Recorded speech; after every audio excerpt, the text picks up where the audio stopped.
Title చూసారనుకుంటా my money log of Subrahmanyeshwara Shashti. మా అమ్మ పొద్దున్న 6 గంటల నుంచి లేపుతుంటే మనం ఏమో సాఫీగా 8ంటికి లేసాం అనమాట. అప్పటికి లేకపోతే మా అమ్మ ఒక్క రూపాయి నా కళ్ళను చూపించేద్దును. చెస్ట్ అంటే బాగా ఇంపార్టెంట్ పువ్వు పడిగా సోమవారికి ఇవ్వడం. ప్రతి సంవత్సరం అయితే ఇంట్లో వాళ్ళు ఇచ్చేసుకుంటారు. కానీ ఈ సంవత్సరం ఇంటికి పట్టుకొచ్చినైనా 10 రూపాయలు ఎక్కువ చెప్పారని చెప్పి ఆయన దగ్గర ఇచ్చుకోవడం మానేసి నన్ను బయట ఇచ్చుకోమన్నారు. ఆయన ఇంకో 20 రూపాయలు ఎక్కువ చెప్పారు. ఇంకా గుడికి లేట్ అవుతుందని చెప్పి ఏదో ఒకటి ఇచ్చేసుకున్నాను. మా ఊళ్ళో అన్నతమ్ములు అయితే కలిపే ఉంటారు. వాళ్ళే కలిపి ఉన్నప్పుడు నేను విడివిడికి చూపితే ఏం బాగుంటుందని చెప్పి ఇద్దరిని కలిపి చూపించేస్తాను వీడియోలో. అలా సోమవారికి బర్త్డే విషెస్ చెప్పి ఇలా తీర్థ ప్రసాదాలు కూడా తీసుకుని ప్రసాదం మర్చిపోకూడదు నాన్న.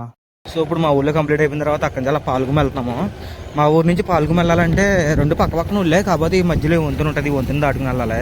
మనం వెళ్ళింది అమ్మతో కదా, ఒక టెంపుల్ కి వెళ్తే సరిపోదు. మనకి ఎన్ని పనులు ఉన్నామో అనుకుని మనకి పక్క ఊళ్ళో ఉన్న టెంపుల్స్ కూడా కవర్ చేయాలి. లేకపోతే మళ్ళీ సంవత్సరం వరకు మనకి ఇంట్లో రాడ్ వేస్తూనే ఉంటారు. రాడ్ వేయించుకోవడం ఎందుకులే అని చెప్పి మనమే పనులు పోస్ట్ పోన్ చేసుకున్నాం. ఈ గుళ్ళో పోస్ట్ ఇచ్చారంట, ఈ బుడ్డి చూపిస్తుంది నాకు. ఏకాదశి రుద్రుల కోసం మనం ఫుల్ లెంత్ వీడియో చేశాను. అందులో ఈయనొకరమాట. ఈ పాల్గొం శివాలయంలోనే శివుడు పక్కన సుబ్రహ్మణ్య స్వామి కూడా ఉంటారు. అలా సోమవారం దర్శనం కంప్లీట్ చేసుకుని ఈ సోమవారికి బర్త్డే విషెస్ కూడా చెప్పేసి బ్యాక్ టు హోమ్. ఇంకా సో గైస్ ఈవినింగ్ రావడం వల్ల లైన్ పెద్దలేను, ఎందుకంటే మనం మార్నింగ్ వచ్చుంటే కనుక మీకు కనపడుతుంది కదా ఈ గల్లన్నీ లైన్ ఉంటుంది. ఈవినింగ్ రావడం వల్ల ఓన్లీ అక్కడ మాత్రం లైన్ ఉంది, చాలా తక్కువలోనే ఉంది నన్ను అడిగితే కనుక. అసలు ప్రతి సంవత్సరం అయితే ఆదివారం పొద్దున్న వచ్చి సోమవారం దర్శనం చేసుకుంటాం ఈవినింగ్ అంట. ఇక్కడ మనకు తెలిసిన వంశీ కనిపించాడు, దర్శనం కూడా చాలా బాగా జరిగింది సోమవారిది. కానీ ఈ సంవత్సరం మా ఈవినింగ్ వెళ్దాం అంటారా, సోమవారం ప్రశాంతంగా చూడొచ్చు మార్నింగ్ అంట అన్నాడు. మా అన్నయ్య అన్నట్లయితే ఈవినింగ్ కొంచెం ఖాళీగా ఉంది దర్శనానికి. ఇక్కడ మా అన్నయ్య వాళ్ళ స్టూడెంట్ కనిపించాడు. ఈ ఇయర్ వారు తీర్థంలో షాప్ వేశారంట.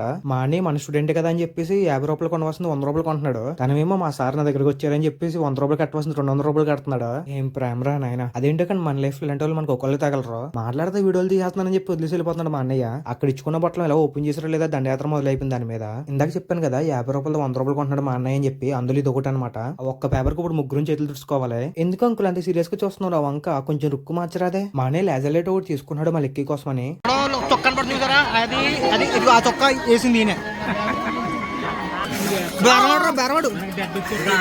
అందరం బేరం వాడుతాం మా బావగారు తప్ప. అసలు నోట్లోంచి మాట్లాడుతూ ఉంటాడు, సైలెంట్ గా నుంచి చూస్తున్నాడు. అక్కడ అంటారంటే క్వాలిటీ నెంబర్ 1 క్వాలిటీ ఉంటుంది మన దగ్గర, డూప్లికేట్ మన అమ్మ అంటున్నారు అంకుల్.